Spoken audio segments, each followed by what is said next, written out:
Yeah, give me that. Let me see. What are you saying again? Again, I got no time. Too busy, no time to get things done. Again, no time to get things done. Ah, terrible. Is this you sometimes? Do you not have enough time for the most important thing in your work, in your career, in your life? You know, how can you be more productive? Let me share with you 7 uncommon ways how you can become more productive.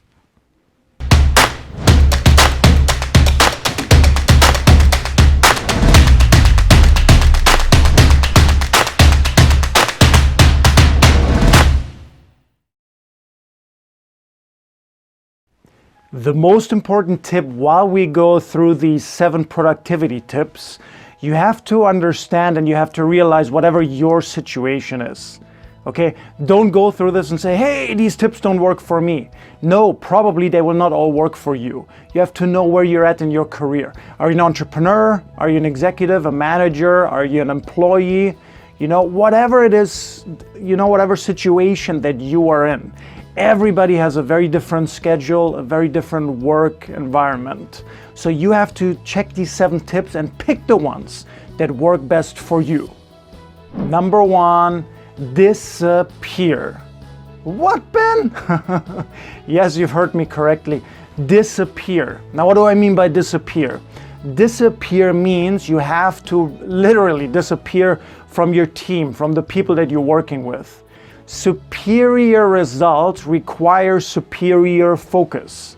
Yeah, I'll say it again for you. Superior results require superior focus.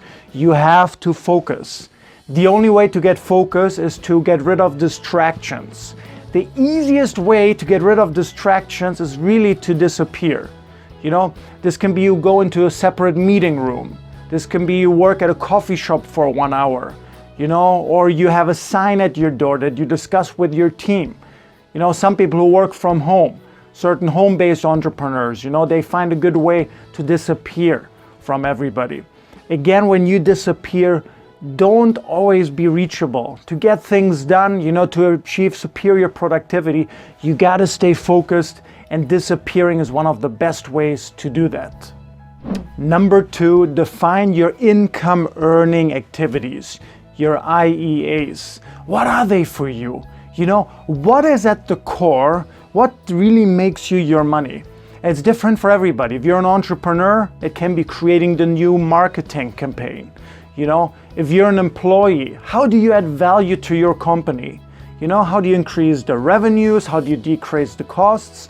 There are certain areas that make you earn your income. You know, and it's different for everyone, but you have to really look at, you know, what am I doing every day? What am I doing every week? But what are these income earning activities? You know, what is the company or my own company? What do I really get paid for? And you got to, first of all, define it. And then, of course, what you got to do? Yeah, you got to spend more time on it. You know, people waste a lot of time on things that are not income earning related. And a lot of it is not necessary. So the other things that are not income earning related, you know, it's good to make that list. Your income earning related list and your list that's not income earning related. And these things, ask yourself, you know, can you simply stop doing them? Could you delegate it to somebody else, you know, who really, for them, it's maybe an income earning activity. Yeah, but what could you do? How could you minimize that list, get rid of that list, and focus more on your income earning activities? Number 3, use the 80-20 principle. Now, what is the 80-20 principle? The 80-20 principle very simply states that 20% of your time lead to 80% of your results, and vice versa as well. 80% of your time only creates 20% of your results. Now, what does that mean for you? Yes, 80% of the things that you do, you know, every day, every week, they don't bring you the results. The 20%, of course, you know, those are income earning activities for most of you. But you got to take this principle even further. You know, once you understand 80-20, you can apply to virtually everything in your career. You can apply it to your customers, because 20% of your customers bring you 80% of your profits. Yeah, so it's good to look at Which customers do we spend most of our time with, give most of our attention to? And once you know who those 20% are, you can do more of that. And this is virtually true in all areas of your work. You know, if you're working with customers or not, again, you have to think about what is your situation. Where can you apply 80-20? Okay? But for most areas of your work, do the 80-20 principle. Apply it everywhere. Number 4, turn off your phones and turn off especially your notifications. I don't know about you, but I don't like sitting in a business meeting with somebody, you know, and every 30 seconds, every minute, even every 5 minutes or 10 minutes, you know, some notification, boom, boom, something's popping up. I don't like it, personally. Call me old school, yeah, but that is not very good focus. If people also in a meeting, for example, they're checking their phones, how much of a master are you really of your career and your business? You know, so you gotta get better with that.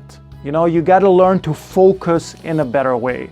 Don't get me wrong, you still want to have those notifications, but just put them on mute. And then when the meeting is over, then you check everything after. If somebody contacted you, then you get back to them. You know, but don't get distracted all the time. Most people nowadays are so distracted. I mean, smartphones, brilliant, wonderful invention, you know. I'm a big fan myself, probably so are you. But the downside with smartphones, it has made people incredibly terrible at focusing. The attention spans of people are getting shorter and shorter and shorter. And in business, this is even more true than in personal life. Yeah, so you got to become a master of your phone, of your computer, of course, as well. So manage and master these notifications if you can. You know, even turn it off for a certain period of time where you have to do your focus work. Number 5, minimize your meetings. Yes, you heard me correctly. Now, I don't know your particular situations, but I know that a lot of people that I train, a lot of people that we're working with, they are in a lot of meeting trouble, you know. And some of the big companies that we're working with, they have the image, the brand. This is a meeting culture. This is a meeting company. And they're not doing very well. You know, some of the companies that I've trained, when we talk about this, their schedule really, every day it's meeting. You know, and I asked them, when do you ever get things done? When do you ever do focus work? And they tell me, well, if I'm lucky, it's happening in the meeting. If I'm lucky, you know. If not, I got to take those 1 or 2 hours a day that I have to really get things done. But most of the time I spent in meetings. So try to minimize your meetings. Become smarter about meetings. Ask yourself, do we really need to have this meeting at all? And then who should be in the meeting? You know, a lot of people who are in meetings, they shouldn't even be there. They come for the donuts or the coffee. It's not the most productive way that they can spend their time. Yeah, so ask yourself for yourself, but even for your team. You know, how can we manage meetings much, much better? Number 6, create hurdles. Yes, you know, just like in a run with hurdles, getting towards you, for the most part, there should be certain hurdles set up. You should not be accessible all the time. You know, the worst thing that I've ever heard and that I've ever seen, and you've seen it in movies, you read about it, you heard about it, is the manager who removes the door, right? Open door policy. Come in anytime. What a great concept. I look open. You just killed your time. Open door policy, you know, the concept sounds great, but if you get distracted because somebody's popping in all the time, you know, is that a great thing for your productivity? Yes or no? The answer is obvious. That's not the case. Yeah, so open door policy, think about it. If people drop in all the time, you know, unannounced, do you think they always talk about the 20% of productive work, your income earning activities? They do not. And you know this, they just do not. Yeah, so set up certain barriers, set up certain hurdles. Don't get me wrong, you want to be accessible, but you want to be accessible for the right people. You do not want to be accessible for everybody all the time. Number 7, meditate. What, Ben? Yes, really, I'm not kidding. Meditate. Meditation, and I've been doing it for 10 plus years now, on and off. You know, I'm also not as consistent, I gotta tell you, as I like to be. You know, I do it quite a bit, but I also want to become more consistent. But still, nothing I can recommend more for great focus, becoming centered, just becoming more aware of yourself, your surroundings, and everything. Now again, all these productivity tips, they're for your work, they're for your business. And meditation seems like a very personal thing, but frankly, it shouldn't be. You know, meditation can give you and your team so much more focus, you know, so much more awareness of the moment. And with focus come greater results. So nothing I can recommend more as a final tip. You know, if you haven't started yet, start meditating. Google online search. There's so many options out there, many apps, many programs, many videos, but start to meditate. So comment below one time which of these tips were most useful for you. And if you haven't subscribed yet, subscribe. If you liked it, click the like button.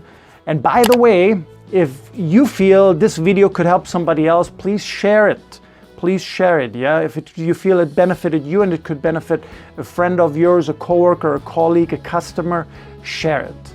Okay, with that, I really look forward to seeing you for the next video.